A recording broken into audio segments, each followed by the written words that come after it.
క్షాత్ర వీరుడు ధర్మంతో సంతానంగా శివాజీ హిందువుల హృదయంలో తనదే అయినటువంటి స్థానాన్ని నిర్మించుకున్న హిందూ హృదయ సామ్రాట్. నా జీవితంలో ధర్మానికే మొదటి ప్రాశస్త్యము, రాజకీయము తరువాత అని చెప్పే ఏకైక రాజకీయ నాయకుడు మనసులో ఉన్నటువంటి హిందుత్వ జ్యోతిని వెలిగించాలని వాళ్ళని నేను ప్రార్థన చేస్తున్నాను. జై శ్రీరామ్.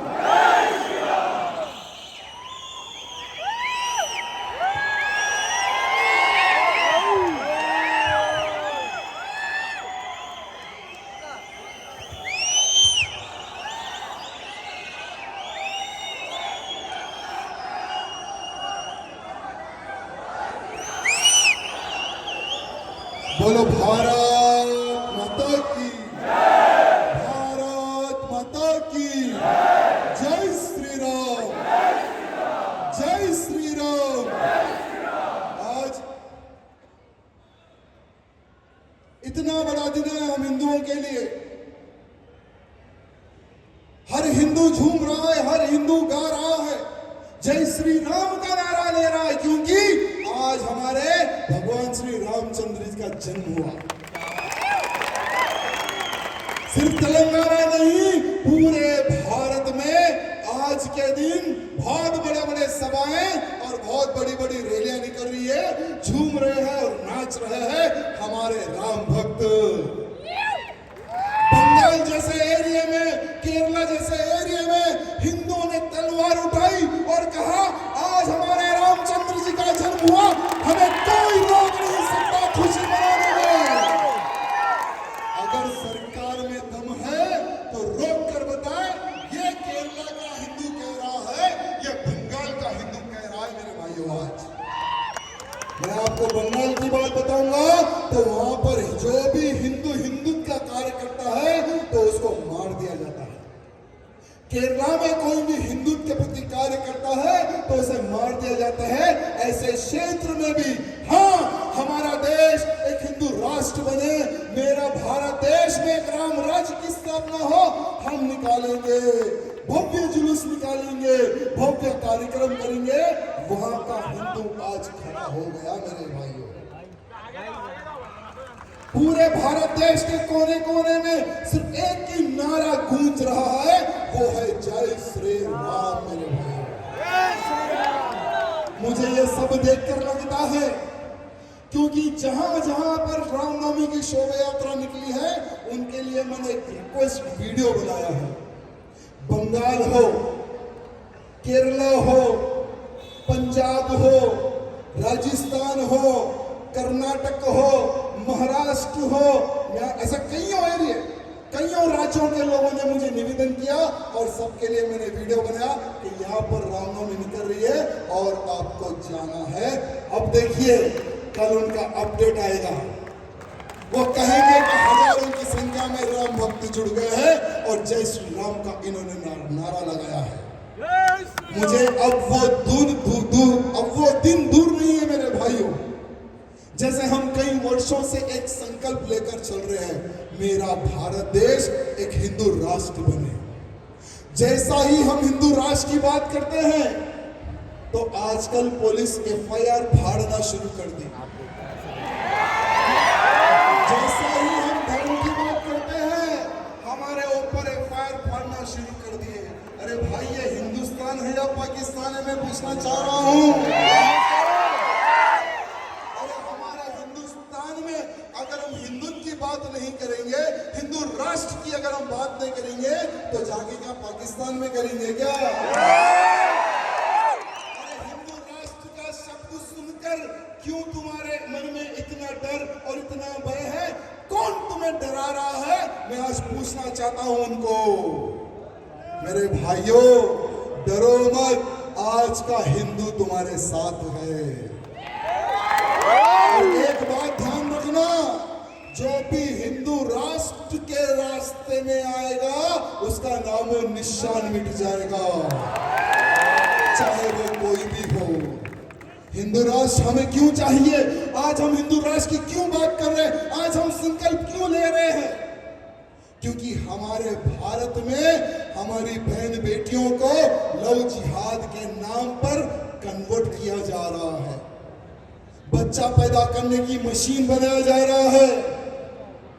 हर राज्य में, सिर्फ तेलंगाना ही नहीं मेरे भाइयों, हर राज्य में लव जिहाद का षड्यंत्र बढ़ते जा रहा है। क्या हम हिंदुओं का कर्तव्य नहीं है? क्या हमारी बहन बेटियों को सावधान करें, लव जिहाद के बारे में बताएं? मेरे जितने भी हिंदू भाई बंधु हैं, मैं आपसे हाथ जोड़कर निवेदन करना चाहता हूं, ये सिर्फ केरला, बंगाल, महाराष्ट्र, कर्नाटक, राजस्थान का इशू नहीं है लव जिहाद। हमारे तेलंगाना में भी लव जिहाद का इशू बहुत ही तेजी से फैलते जा रहा है। हमारी बहन बेटियों को टारगेट करके फंसाया जा रहा है मेरे भाइयों। एक मुंबई से हमारी एक बहन को उठाते हैं, दिल्ली में उसके टुकड़े कर देते हैं। अगर वो नहीं मानती है, बच्चा पैदा करने की मशीन वो नहीं बनती है, तो उसको 36 टुकड़ों में बांट दिया जाता है। क्या हम हमारी बहन बेटियों को बोलने का हमारा कर्तव्य है या नहीं, मैं पूछना चाहता हूं। क्या लव जिहादियों को रोकना हमारा कर्तव्य है या नहीं, मैं पूछना चाहता हूं। तो मैं आप सबसे निवेदन करना चाहता हूं, पहले तो अपने आप को बदलो, अपने आप को बदलो। सिर्फ हिंदुत्व की बात करो, कास्टिज्म की बात मत करो मेरे भाई। अगर किसी हिंदू को कुछ परेशानी आ जाए, लव जिहाद का अगर कोई इशू आपके सामने आ जाए, ये मत देखो क्या वो रेड्डी है या गौड़ है, वो मुदिराज है या वो है वो। इसलिए हम हमारे भारत देश को हिंदू राष्ट्र के लिए हम डिमांड कर रहे हैं। आज हमारे भारत देश में अनेकों प्रकार का षड्यंत्र चल रहा है मेरे भाइयों। आपको और एक एक षड्यंत्र के बारे में बताना चाहूंगा। यहाँ पर बहुत सारे मेरे गरीब भाई बंधु हैं जो घर के लिए सामान खरीदने जाते हैं, कोई भी किराना दुकान में जाते हैं, कोई भी मॉल में जाते हैं। आप ये नहीं देखते कि जो सामान है हम जो खरीद रहे हैं, क्या वो पूरा पैसा हमारे भारत देश के विकास में जा रहा है या भारत में बम फोड़ने वालों को जा रहा है? आप लोगों को ये ज्ञान नहीं है मेरे भाई। हमारे भारत में एक हलाल नाम का एक सर्टिफिकेट आ गया। अगर हम तीली खरीदते हैं, अगर हम शक्कर खरीदते हैं, अगर हम चावल खरीदते हैं, अगर हम हल्दीराम का कोई प्रोडक्ट खरीदते हैं, अगर हम हिमालय का कोई प्रोडक्ट खरीदते हैं, तो हर एक व्यक्ति ने हलाल सर्टिफिकेट लेकर, हलाल का सिंबल लगाकर वही प्रोडक्ट हमें बेच रहा है। ये हलाल क्या है? कौन है ये लोग? जमीयत उल्लेमाए हिंद, जमीयत उल्लेमाए महाराष्ट्र, हलाल सर्टिफिकेशन इंडिया, ये ऐसे ऑर्गेनाइजेशन है जो हलाल सर्टिफिकेट यानी हलाल का निर्माण करके सर्टिफिकेट बेच रहे हैं। जो भी वो सर्टिफिकेट लेगा उसका प्रोडक्ट इस्लामिक कंट्रीज में बिकेगा। बेचो यार, तुम्हारे इस्लामिक कंट्रीज में बेचो, हमें कोई प्रॉब्लम नहीं है, लेकिन भारत देश में क्यों बेच रहे हो, हमें ये ऑब्जेक्शन है। आप लोगों को पता होगा कमलेश तिवारी नामक एक हिंदू था, उत्तर प्रदेश में हिंदुत्व का कार्यकर्ता था, उसका गला काट के मार दिया। उत्तर प्रदेश में और भी कई हिंदू हैं जो हिंदुत्व का कार्य करते थे, उनको मार दिए। केरला में हिंदुत्व के प्रति कार्य करने वालों को मार दिए, बंगाल में हिंदुत्व के प्रति कार्य करने वालों को मार दिए। मारने वाले कौन? जिहादी, आतंकवादी। और यही आतंकवादियों को फाइनेंशियली, फिजिकली एडवोकेट, बड़े बड़े एडवोकेट खड़े करने वाले यही है, हलाल सर्टिफिकेट बेचने वाले, जो पैसा आप लोग इनको दे रहे हैं मेरे भाई। इसलिए भविष्य में एक बात ध्यान रखो, अगर आप तीली खरीदो, कोई भी प्रोडक्ट खरीदो, थोड़ा उसको पलटा कर देख लेना, उस पर एक सिंबल दिखेगा आपको छोटा सा, हलाल सर्टिफिकेट। इजीली आपको पता चल जाएगा। जिस चीज पर अगर वो सर्टिफिकेट रहे उस चीज का बहिष्कार करो और दुकानदार को कह देना कि ये आतंकवादियों को पैसा जाने वाला प्रोडक्ट हम खरीदेंगे नहीं। हलाल का बहिष्कार करेंगे, भारत देश से हलाल को उखाड़ फेंकेंगे। इसीलिए हमें चाहिए हिंदू राष्ट्र, ऐसे लोगों को रोकने के लिए मेरे भाई बहुत सारा षड्यंत्र चल रहा है। आज हमारे पूरे तेलंगाना ही नहीं, पूरे भारत में सबसे ज्यादा टैक्स बनने वाला कौन है? सबसे बड़ा टैक्स बनने वाला कौन है? तेलंगाना में सबसे ज्यादा टैक्स बनने वाला कौन है? लेकिन ये ओल्ड सिटी में कुछ गद्दार है, कहते हैं कि नल भी नहीं बनना, टैक्स नहीं बनना, कुछ भी नहीं बनना, कुछ भी हुआ तो हम देख लेंगे। यानी टैक्स हम भरना और विकास इनके एरिया में।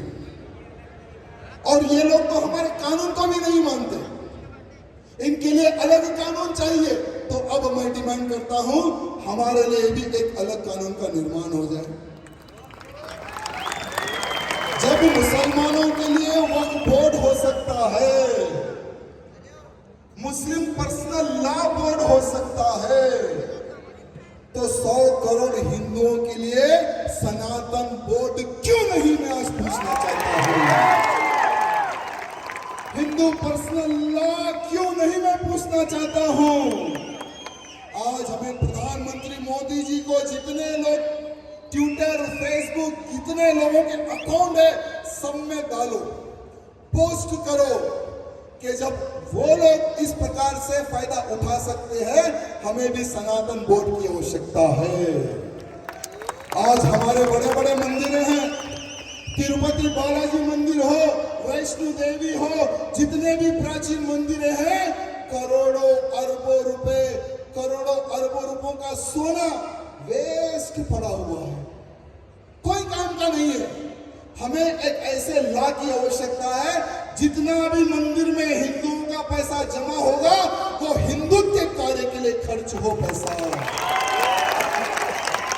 गुरुकुलों के निर्माण में खर्च हो वो पैसा। जो भी कार्यकर्ता गौ रक्षा के लिए लड़ता है, तो ये सेकुलर हमारे भाई बंधु पुलिस अगर वो कार्यकर्ता को जेल में डालते हैं, उस कार्यकर्ता की सुरक्षा के लिए चाहिए हमें वो पैसा। अरे आज हमारे लिए एक कानून और उनके लिए एक कानून, ये तो नहीं चलेगा। चलेगा क्या? मैं आपको बताना चाहूंगा कि कुछ ही दिन पहले ये बड़ा बुलडॉग छोटा बुलडॉग है होल सिटी में, बड़ा बुलडॉग कहता है कि हमारा मुगलों से कोई संबंध नहीं है, और छोटा बुलडॉग कहता है कि औरंगजेब हमारे बाप के बाप के बाप के बाप के बाप के सगे हैं, और हमने 800 साल राज किया भारत पर। हमने चार मीनार बनाया, हमने कुतुब मीनार बनाया, हमने ताजमहल बनाया, हमने फलाना बनाया, हमने डिंका बनाया। अबे सही तुम पैजामा नहीं बना सकते तो तुम काले बनोगे। आज जितना भी निर्माण हुआ है, जो प्राचीन चीज है, वो हम हिंदुओं की है, बे तुम्हारे बाप की नहीं है। एक ऐसे ही लोग हैं जो उत्तर प्रदेश में रहकर, योगी जी के राज में रहकर मुस्लिम राष्ट्र की बात कर रहे हैं। बाबा के बारे में शायद वो बुड्ढे ने देखा नहीं, और वो बुड्ढा कहता है कि अगर हिंदू राष्ट्र की डिमांड करेगा तो मुसलमान भी मुसलमान राष्ट्र की बात करेगा। तो मैं योगी जी से निवेदन करना चाहता हूं, योगी जी आप भी हिंदू राष्ट्र की स्थापना के लिए संकल्प लिए, सो संत है, आपका भी आशीर्वाद है हमारे ऊपर। तो जरा ये बुड्ढे का हालचाल पूछ ले, जरा इनके घर भी बुलडोजर भेज दे, या नहीं तो 2 गज की जमीन के अंदर दफना दे।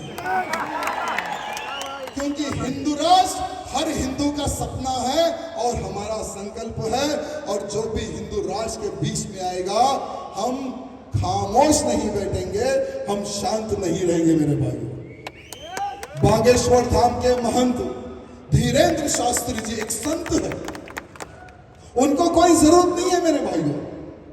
ऐसे हमारे भारत में बहुत बड़े बड़े संत हैं, उनको इतने बड़े बड़े आश्रम हैं और इतना पैसा आता है, वो बैठकर आराम से हिंदुत्व की सेवा कर सकते, लेकिन उन्होंने सोचा नहीं, मेरा भारत देश को ये लहू जिहादी खोखला कर रहे हैं, ये धर्मांतरण करने वाले खोखला कर रहे हैं मेरे भारत देश को। अब हमें आवाज उठाना है बोलकर सारे साधु संत आज खड़े हो गए मेरे भाइयों। अखंड हिंदू राष्ट्र की स्थापना के लिए संकल्प ले रहे हैं और जहां जहां महाराज जी धीरेन्द्र शास्त्री जी महाराज हिंदू राष्ट्र की बात कर रहे हैं, वहां वहां पर उनके ऊपर FIR हो रहा है। राजस्थान में उनके ऊपर FIR हो गया, दूसरे राज्य में उनके ऊपर FIR हो गया। मैं महाराज जी को कहना चाहूंगा, महाराज जी आपका जो संकल्प है पूरे भारत के हिंदू का संकल्प है और पूरा हिंदू आज महाराज जी के साथ है। जो भी हिंदू राष्ट्र की बात करेगा, हिंदुत्व की बात करेगा, हिंदू उसके साथ खड़ा रहे, ये मैं आप सबसे निवेदन करना चाहता हूं मेरे भाइयों। पॉलिटिक्स अलग है और हिंदुत्व का कार्य अलग है। अगर आप पॉलिटिक्स में आओगे तो गुलाम बन जाओगे, आप लोग पॉलिटिक्स में मत आओ, लेकिन ऐसे नेताओं को खड़ा करो जो हिंदुत्व की आवाज उठाए, जो हिंदुत्व के प्रति आवाज उठाए, हिंदुत्व के लिए लड़े, ऐसे नेताओं को तैयार करो। एक राजा सिंह से कुछ होने वाला नहीं है मेरे भाइयों, एक राजा सिंह से कुछ होने वाला नहीं है। मेरा संकल्प है, मेरे सामने जितने भी जो हिंदू भाई बंधु आज खड़े हुए हैं ना, हर वो मेरा हिंदू भाई छत्रपति शिवाजी महाराज का रूप ले, संभाजी महाराज का रूप ले, ये मेरा संकल्प है मेरे भाई। चेतन भैया बता रहे थे ना कि हमने हमारा जीवन अर्पित कर दिया। मेरे भाइयों, मेरे पास ज्यादा समय नहीं है, पिछले बार भी मैंने कहा था और आज भी मैं कह रहा हूं, क्योंकि मेरा एक दुश्मन नहीं है, बाहर का भी दुश्मन है, घर का भी दुश्मन है। घर का जो दुश्मन है ना, वो सेकुलरिज्म है। सेकुलरिज्म के कारण ही पूरा देश सर्वनाश हुआ मेरे भाई। इसलिए मेरे पास ज्यादा समय नहीं है, इसलिए आपसे हाथ जोड़कर निवेदन है, चाहे हम रहे या ना रहे, ये रामनवमी रहनी चाहिए। हिंदू राष्ट्र का संकल्प रहना चाहिए। आने वाला समय ठीक नहीं है मेरे भाइयों, आने वाला समय केवल युद्ध और युद्ध और युद्ध का समय है। युद्ध किससे करना है? क्योंकि 2025 और 26 के अंदर ही भारत देश को हिंदू राष्ट्र घोषित करो, ये आवाज पूरे भारत में गूंजेगी। 100 करोड़ हिंदू खड़ा होकर बोलेगा कि मेरा भारत देश अखंड हिंदू राष्ट्र बने, नहीं तो तुम्हें वोट नहीं मिलेगा। मजबूरन ये जो सेकुलर नेता है ना, जो बैठे हुए हैं, यही नेता बोलेंगे, पार्लियामेंट में बोलेंगे, विधानसभा में बोलेंगे, अरे भाई हमें वोट डाल दे, हम हिंदू राष्ट्र के लिए आवाज उठाएंगे। अरे भाई हमें 400 MP दे दे, पहला काम होगा हिंदू राष्ट्र की स्थापना हम कर देंगे, घोषित कर देंगे। ये माहौल पूरा पैदा होना चाहिए मेरे भाइयों पूरे भारत में। 100 करोड़ अगर हिंदू खड़ा भी हो गए ना, तो हिंदू राष्ट्र घोषित नहीं होगा, क्योंकि संविधान के अनुसार ही अखंड हिंदू राष्ट्र की स्थापना होगा मेरे भाइयों। तो संविधान अगर बदलना है तो हर हिंदू को खड़े होना है और अखंड हिंदू राष्ट्र की आवाज उठाना है। जो भी सेकुलर नेता आपके घर आए, वो नेता को बोल देना, बेटा हिंदुत्व के लिए आवाज उठाएगा या नहीं उठाएगा? हमें शो पुटअप हिंदू नहीं चाहिए, हमें एक कट्टर हिंदू चाहिए, हमें कट्टर हिंदू चाहिए। ऐसा अगर तू नेता बनेगा तो हमारा सहयोग मिलेगा। पॉलिटिकल सभा नहीं है मेरे भाइयों, लेकिन बिना संसद में हिंदू MP के कोई आवाज नहीं उठाएगा। आज थोड़ी संख्या कम है। 2014 में हिंदुओं ने संगठन बताया, जातिवाद से ऊपर उठकर उंगली उठाई, एक भगवादारी को प्रधानमंत्री बना दिया मेरे भाइयों। वो प्रधानमंत्री की ताकत अभी 60% है। अगर आने वाले चुनाव में अगर वही प्रधानमंत्री की ताकत अगर 80 से 90% हो गई, हिंदू राष्ट्र को किसी के बाप की ताकत नहीं जो रोक पाए मेरे भाई। लेकिन इसके लिए जैसे धारा 370 हटे कश्मीर से, कश्मीर हिंदुस्तान का था, है, रहेगा, किसी के बाप का नहीं, पूरे भारत देश का हिंदू ने आवाज लगाया, धारा 370 हट गया, धारा 370 हट गया, हमारे सर का ताज फिर वापिस आ गया मेरे भाइयों। क्यों? क्योंकि हिंदुओं में संगठन है, और जब जब हिंदू संगठित होता है, जब जब हिंदू आवाज उठाता है, कोई नहीं रोक सकता मेरे भाइयों। ये दो कुत्ते हो या बाहर के कुत्ते हो, कोई हिंदू राष्ट्र की स्थापना के लिए नहीं रोक सकता। मैं आखिरी में आप सबसे यही निवेदन करना चाहूंगा, क्योंकि सवेरे 12 बजे से लेकर अब तक आप लोगों ने मेरा साथ दिया, आपको मैं हृदय से प्रणाम करता हूं मेरे भाई। आने वाले समय में क्या होगा ये तो राम जी को पता है, लेकिन आज के बाद आपके इस राजा सिंह का बस एक लक्ष्य है, हर राज्य में घूमूंगा, हर जिला में घूमूंगा, पूरे भारत में जितने राज्य सब जगह घूमूंगा और हिंदुओं को एक करूंगा, हिंदुओं को संगठित करूंगा, हिंदू राष्ट्र की एक ज्योत में जलाऊंगा मेरे भाई। देखेंगे किसके बाप में कितनी दम है, राजा सिंह को रोक कर बताया। वहां पर मेरे ऊपर FIR हो गए, महाराष्ट्र में, कर्नाटक में FIR, राजस्थान में FIR, छत्तीसगढ़ में FIR। आपको बताते हुए मुझे गर्व होता है कि आपका ये भाई तेलंगाना में कम और इधर उधर ज्यादा घूम रहा है, क्योंकि कैसे भोगता है तो जाना तो पड़ता है ना, कभी बेंगलुरु जाना पड़ता है, कभी महाराष्ट्र जाना पड़ता है, कभी राजस्थान जाना पड़ता है, लेकिन वो लोग सोच रहे कि अगर इसके ऊपर केसेस लगा देंगे तो डर जाएगा, घर में बैठ जाएगा। तो भाई 2014 से नहीं 2004 से तुम लोग मेरे को डरा रहे हो। 2004 में भिजा दिए 3 महीने के वास्ते, 2005 में भिजा दिए 3 महीने के वास्ते, 2010 में भिजा दिए 45 डेज, फिर 2011, 12, 13, फिर अब परसों भिजा दिए 70 पे 7 दिन। रुके क्या?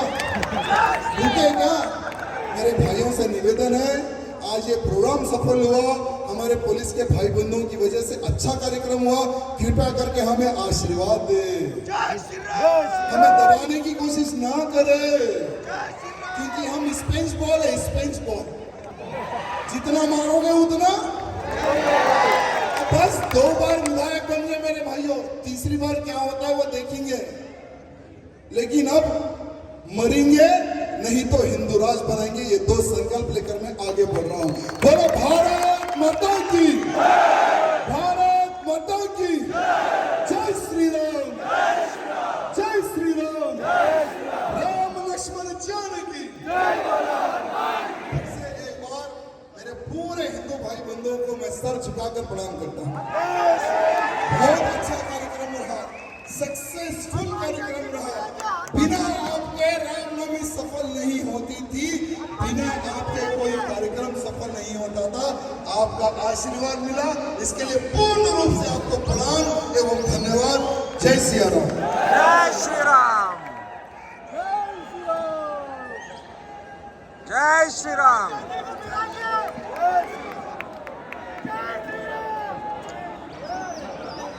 हाय हाय हाय।